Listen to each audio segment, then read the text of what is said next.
अस्सलाम वालेकुम viewer, welcome to my back channel. आज हम डिस्कस करेंगे गायनिकोस्टेट टैबलेट के बारे में कि गायनिकोस्टेट टैबलेट हम कौन सी बीमारी में इस्तेमाल कर सकते हैं और इसका कंट्राइंडिकेशन क्या है, यानी वो कौन सी हालत है जिसमें गायनिकोस्टेट टैबलेट का इस्तेमाल नहीं कर सकते।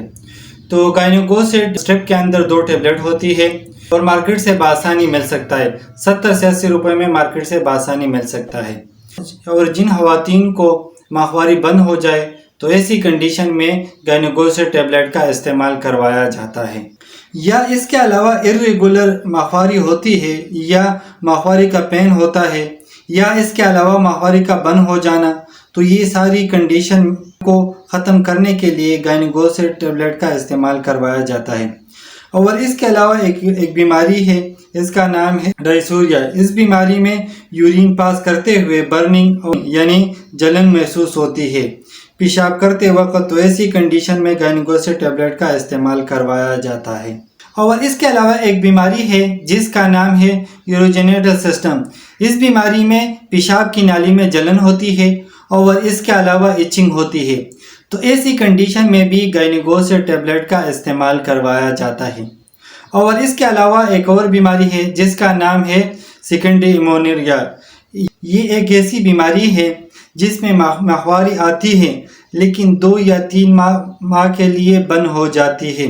और इस तरह अगर 3 या 4 माह के लिए माहवारी बंद हो जाए तो ऐसी कंडीशन में भी गायनिकोस्टेट टैबलेट का इस्तेमाल करवाया जाता है। अब बात करेंगे गायनिकोस्टेट टैबलेट के साइड इफ़ेक्ट के बारे में। तो कुछ कॉमन साइड इफ़ेक्ट हो सकता है जैसा कि नोज़िया हो सकता है और इसके अलावा वोमिटिंग हो सकता है और इसके अलावा एब्डोमिनल पेन हो सकता है और इसके अलावा ब्लड प्रेशर का बढ़ जाना भी हो सकता है और इसके अलावा हेवी ब्लीडिंग यानी बहुत ज़्यादा ब्लीडिंग भी हो सकता है। अब बात करेंगे कंट्राइंडिकेशन, यानी वो कौन सी हालत है जिसमें गायनिकोस्टेट टैबलेट का इस्तेमाल नहीं कर सकते। अगर किसी को गायनिकोस्टेट टैबलेट खाने से एलर्जी हो तो ऐसी कंडीशन में गायनिकोस्टेट टैबलेट का इस्तेमाल ना करें। और इसके अलावा अगर यूट्रस कैंसर हो तो ऐसी कंडीशन में भी गायनिकोस्टेट टैबलेट का इस्तेमाल ना करें। और इसके अलावा सर्विक्स इन्फेक्शन हो तो ऐसी कंडीशन में भी गायनिकोस्टेट टैबलेट का इस्तेमाल ना करें। उम्मीद करता हूँ वीडियो अच्छी लगी होगी तो लाइक कर देना, शेयर कर देना, अगर कोई सवाल हो तो कमेंट्स कर देना और अगर चैनल पे न्यू हो तो सब्सक्राइब कर देना।